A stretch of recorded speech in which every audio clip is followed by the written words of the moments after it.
Hola a todos, bienvenidos. Hoy vamos a hablar de algo que a menudo se usa como argumento contra el catolicismo. La expresión Iglesia Católica no aparece en la Biblia. Este tipo de argumento demuestra que el debate protestante en general ha caído muchísimo, a un nivel tan paupérrimo que avergonzaría a los mismos reformadores.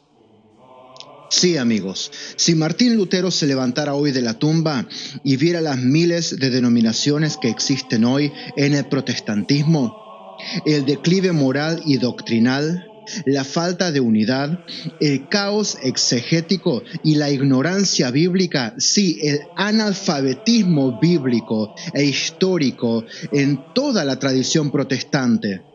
Si Martín Lutero se levantara y viera en qué acabó su grandiosa idea de autonomía religiosa y liberalismo espiritual, y si pudiese ver el fruto 5 siglos más tarde de todo ese movimiento insano, probablemente regresaría a la comunión con la Iglesia Católica en un santiamén. Pero la Iglesia Católica no aparece en la Biblia, acusan los protestantes, revelando la doble vara que están dispuestos a usar si pensamos que los nombres de las miles de denominaciones protestantes que existen hoy no están en la Biblia. ¿Dónde dice la Biblia iglesia protestante, o iglesia evangélica, o bautista, anglicana, luterana, presbiteriana, metodista, pentecostal? No solo eso, sino que Pablo mismo condena el sectarismo diciendo: hermanos, en el nombre de nuestro Señor Jesucristo, yo los exhorto a que se pongan de acuerdo, que no haya divisiones entre ustedes, que vivan en perfecta armonía, teniendo la misma manera de pensar y de sentir, porque los de la familia de Cloé me han contado que hay discordias entre ustedes. Me refiero a que cada uno afirma: yo soy de Pablo, yo soy de Apolo, yo soy de Cefas y yo de Cristo. De modo que los luteranos y calvinistas, por empezar, deberían ser eliminados completamente de la ecuación, pues contradicen directamente el mandato paulino, ya que se identifican con individuos en vez de con Cristo. Y todas las demás denominaciones también deberían quedar descartadas si vamos a seguir, como los protestantes dicen que hacen, el modelo de la Biblia, ya que aunque no usen nombres personales convertidos en ismos, así y todo, fallan en una de las funciones principales de la Iglesia: estar todos de acuerdo en una sola cosa, mantenerse sin divisiones y vivir en perfecta armonía. Tener la misma manera de pensar y de sentir. Los protestantes no pueden decir que hacen eso si están divididos en cosas tan básicas como la naturaleza del bautismo, la regeneración, la seguridad de la salvación, el libre albedrío, el gobierno de la iglesia, los milagros, las lenguas, etcétera, etcétera, etcétera. Y si le preguntas a cualquier protestante, todos te dirán que su propia denominación tiene la interpretación correcta en todas estas cosas, y que son las otras miles las que están en el error. Pero si prestas atención, verás que los protestantes sí están unidos en algo. Están unidos en una cosa: su odio y rechazo hacia la Iglesia Católica. Cuando se trata de la Iglesia Católica, todos los protestantes están unidos en atacarla, ultrajarla, injuriarla, decir toda clase de barbaridades sobre ella, mintiendo. Si bien nos sentimos bienaventurados cuando eso sucede, porque Cristo dijo que somos bienaventurados. Felices ustedes cuando sean insultados y perseguidos, y cuando se los calumnie en toda forma por causa de mí. Sin embargo, no por eso dejaremos de responder a ciertas objeciones injuriosas que nos arrojan por la cabeza constantemente. Una de esas objeciones injuriosas que los protestantes usan continuamente contra nosotros es la que ya mencionamos al principio del video, donde menciona la Biblia que la iglesia primitiva era la iglesia católica. Así que en este video te voy a demostrar que el origen del término Iglesia Católica sí está en las páginas de las Sagradas Escrituras. En la Biblia no vas a encontrar ningún indicio de la Reforma, ni de la Iglesia Luterana, ni Anglicana, ni Presbiteriana, ni Evangélica, ni Bautista, ni Pentecostal, pero sí vas a ver en la Biblia un indicio muy claro, casi una transliteración textual del término Iglesia Católica. Antes de arrancar, quiero agradecerles a todos por los comentarios y los me gusta en los videos anteriores, tanto acá en nuestro canal en YouTube como en nuestra cuenta de Instagram. Si todavía no lo hiciste, te invito a que te suscribas y actives la campanita para no perderte ningún contenido que vamos a seguir poniendo en las semanas que sigan. Durante siglos te vendieron una historia distorsionada. Te dijeron que Roma cayó, que la iglesia se corrompió, que la verdad estuvo perdida hasta que un monje alemán la redescubrió. Pero ¿qué pasaría si te dijera que todo eso es falso? Bienvenido a Catolicismo sin filtro. Aquí no endulzamos la verdad, aquí desarmamos mitos, exponemos mentiras y restauramos la historia como realmente fue. Aunque la Biblia claramente presenta a la iglesia fundada por Cristo como una realidad visible, un reino visible y tangible establecido en el mundo, que el reino de los cielos mora en la tierra y subsiste en la iglesia católica, así todo, muchos protestantes y evangélicos creen que la verdadera iglesia de Cristo es una unión espiritual de todos los cristianos que aceptan a Jesús como su Señor y Salvador. Es lo que ellos llaman la iglesia invisible. Es decir, la totalidad de los escogidos que han creído y que han de creer, que solo son conocidos por Dios y son evidentes solo ante sus ojos. Son los que Él mismo predestinó para salvación desde antes de la fundación del mundo, según lo que ellos entiendan de Efesios 1, 3 al 5. Así que para ellos las diferencias doctrinales entre denominaciones no importan demasiado, aunque sean en temas engorrosos, como la esencia del bautismo. ¿El bautismo salva o es solo un símbolo? O por ejemplo, la seguridad de la salvación. ¿Se pierde la salvación, sí o no? Los protestantes mismos no pueden ponerse de acuerdo en cosas tan importantes y fundamentales como estas, que marcan la diferencia entre la salvación y la condenación del individuo, pero parece que esas divisiones para ellos son triviales, ya que todos dicen ser parte de esa iglesia invisible y universal conocida solo por Dios. Así que ellos pueden estar divididos en miles de denominaciones y corrientes diferentes, mientras permanezcan bien unidos en sus ataques contra la Iglesia Católica, como todo buen protestante. Y en un nivel básico es cierto que todos los cristianos estamos unidos por el bautismo. Los católicos creemos que todo bautismo válido incorpora a la persona, incluso a muchos protestantes, aunque de manera imperfecta, a la Iglesia Católica.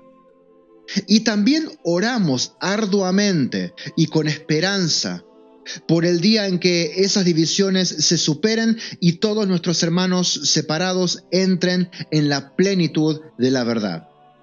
Realmente oramos por eso. Pero también creemos que la única iglesia verdadera de Jesucristo subsiste en la Iglesia Católica. El término subsiste acá significa que la iglesia existe como una realidad completa y sustancial en la Iglesia Católica y no como una parte más entre miles de denominaciones. Ahora bien, el término católico significa universal. Se usó desde los primeros siglos para referirse a la iglesia que estaba presente en todas partes donde se predicaba el Evangelio. Es decir, había un deseo imperativo en los apóstoles por mantener la unidad inquebrantable de la iglesia.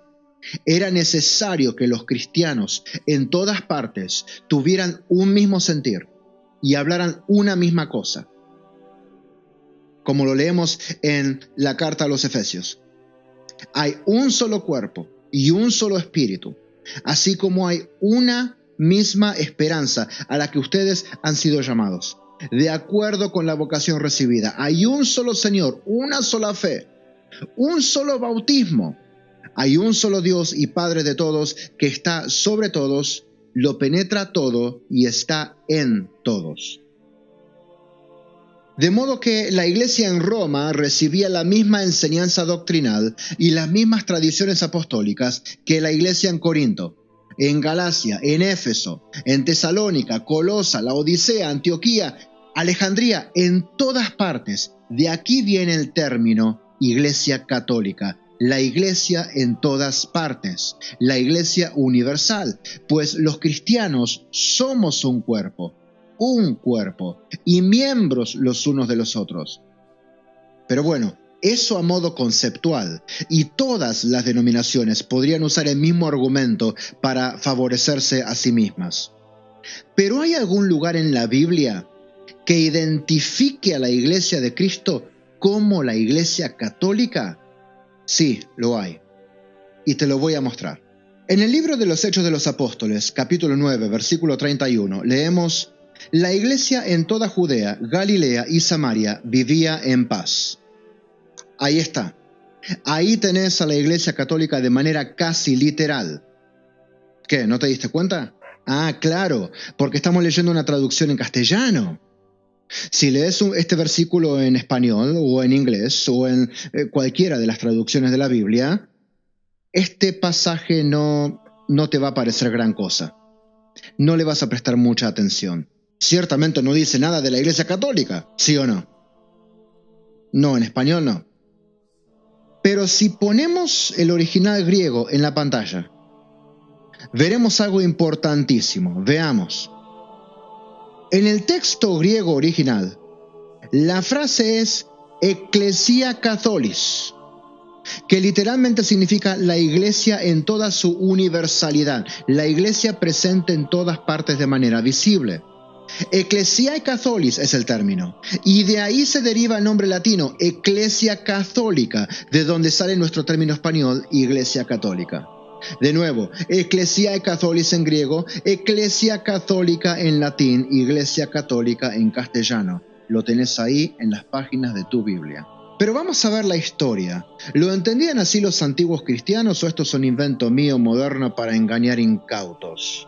Uno de los ejemplos más antiguos y claros que demuestran que este era el término utilizado por los cristianos primitivos para referirse a la iglesia se encuentra en los escritos de San Ignacio de Antioquía, discípulo del apóstol Juan, obispo de Antioquía desde mediados del siglo I, fallecido a principios del siglo II. Especialmente en su carta a los esmirnianos, donde dice: Ubi enim Christus Jesus, ibi Ecclesia Católica. Donde está Cristo Jesús, allí está la Iglesia Católica. Esta carta fue escrita en el año 107. Hacia el final de la vida de este obispo. Es decir, este obispo que fue ordenado en el año 65, mientras el Evangelio de Lucas y el libro de los Hechos aún se estaban escribiendo, mientras gran parte del Nuevo Testamento aún no se había puesto por escrito, ya había aprendido y enseñado durante décadas que la Iglesia de Cristo era la Ecclesia Católica.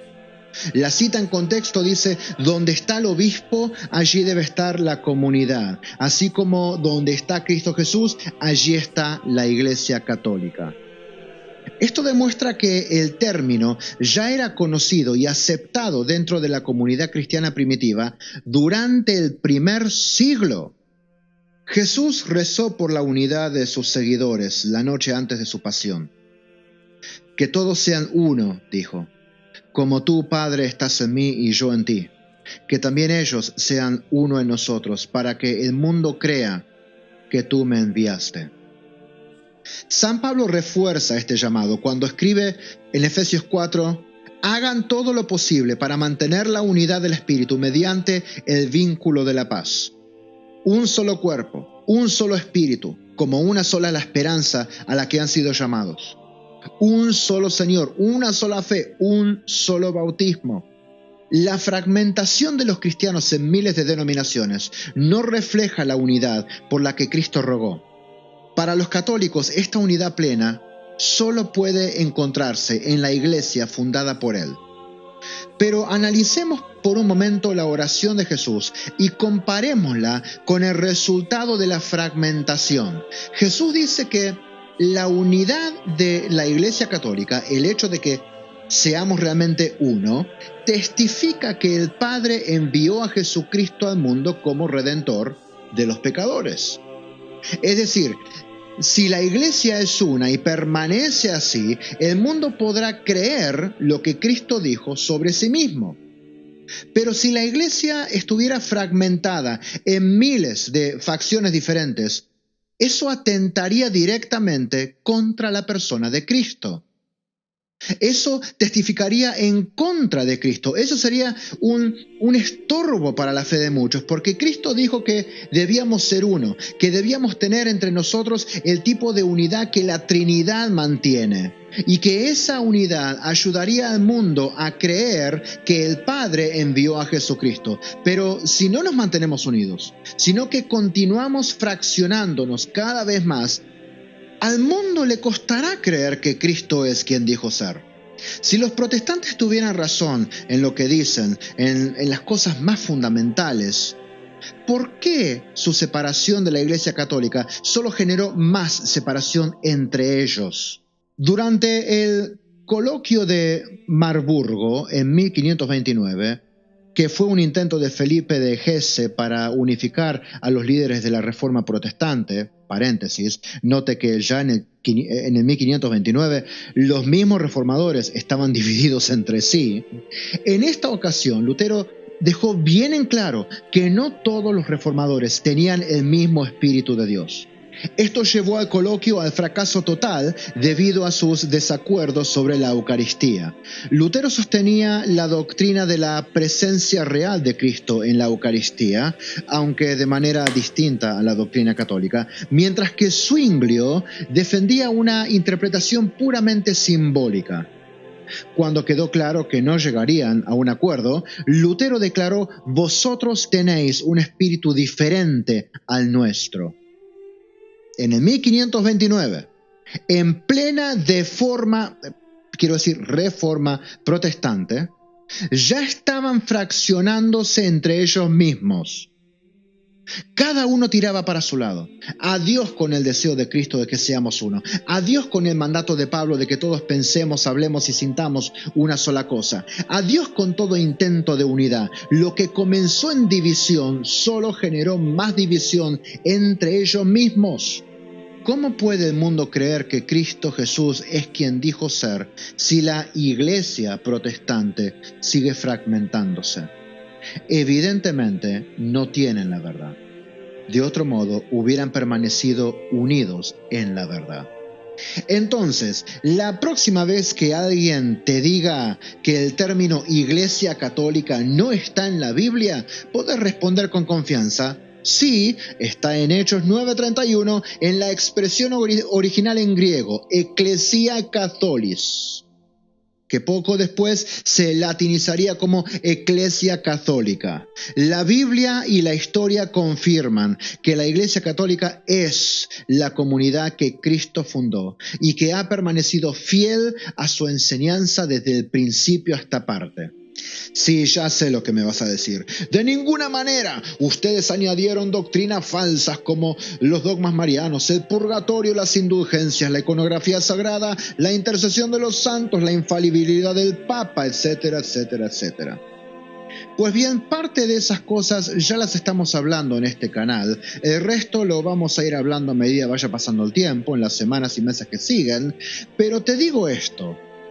El hecho de que vos no veas estas cosas en la Biblia no significa que no estén, porque sí lo están. Solo que vos entendés muy poco de las Escrituras como para percibir claramente lo que claramente está escrito. Es decir, estás criticando cosas que ves con tus ojos carnales y no entendés, y las criticás justamente porque no las entendés, no porque tengas razón. Así que, repito, La Biblia y la historia confirman que la Iglesia Católica es la comunidad que Cristo fundó y que ha permanecido fiel a su enseñanza desde el principio hasta hoy. Todos los demás ismos que han surgido de rupturas con la Iglesia Madre no son más que eso. Ismos humanos que atentan contra la unidad y el testimonio de Cristo Jesús. Gracias por acompañarme una vez más en este video. Como siempre, espero tus comentarios y preguntas. No te olvides de darle me gusta al video, suscríbete, compartir el contenido. Que Dios te bendiga abundantemente y hasta la próxima. Esto fue Catolicismo sin filtro.